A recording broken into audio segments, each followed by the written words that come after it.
Hello everyone. Today we shall look into previous and next functions.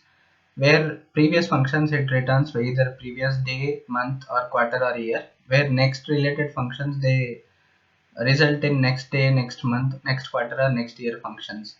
The dates argument, which you could see in the parameters, they reference to a date time column or a table expression that returns a single column of datetime values, or a boolean expression that defines a single column table of datetime values. These functions are not supported in direct query mode when it is used in calculated columns or row level security rules. Let us understand with an example. Here we have a few set of dates. Okay, now I'll bring a total sales measure which I have written as sum of sales. Here you could see that total sales equal to sum of order details sales column. What I'll do is I'll bring in the measure. Okay, here you could see the respective sales for respective dates. I would like to create a measure by selecting the measure table. I'll create a new measure. Here I'll write previous day equal to, I'll write calculate.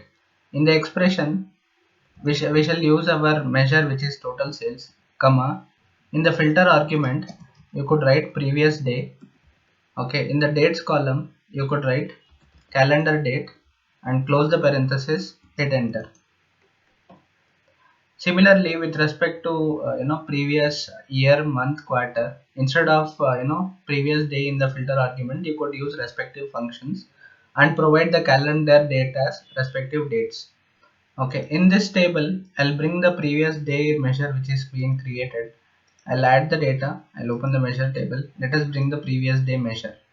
Here you could see that the previous day, this is my total sales of July 4th, and here we have the previous day on July 5th we are getting the results of July 4th. Similarly, for all the respective values of total sales, we'll get this previous day values. Okay, I hope it is understandable. Let us understand the next day how it works. Okay, here I'll add the data and add the next day measure which is written in the similar way. Here you could see that for July 5 it is 1863. The next day value here for July 4 you could see the same value as 1863. Respectively, like the next day values are populated in this next day measure. This is how previous day and next day values work. If there are null values, the null values will be populated in the measure also. Okay. Let us understand how previous month next month works. Here I have copied the table. Instead of previous day, what I'll do is I'll bring in the previous month, and instead of next day I'll bring in the next month measure. The month, previous month and next month measures are written in the similar way as we have seen earlier. Now instead of date, what I'll do is I'll bring in the year and I'll bring in the month name. Okay, I'll just move it to the top. Okay, here you could see that I have year, month name, previous month and next month sales. You could see that here we have July sales of 30,192, and for previous month we have 30,192. If it is like next month sales, we have this 26,609, and here you could see that next month sales is 26,609. I hope this is easily understandable that previous month and next month values will be populated accordingly. Let us understand how previous quarter and next quarter works. Here instead of month name, I'll bring in the quarter.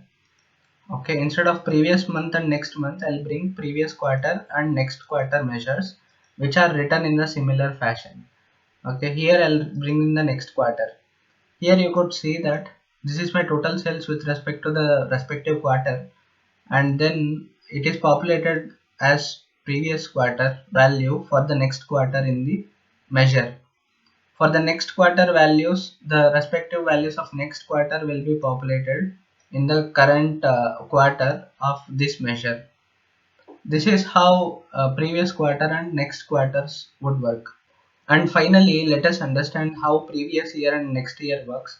Here, instead of quarter, I'll just use year, total sales, and instead of previous quarter, I'll use previous year and next year measures.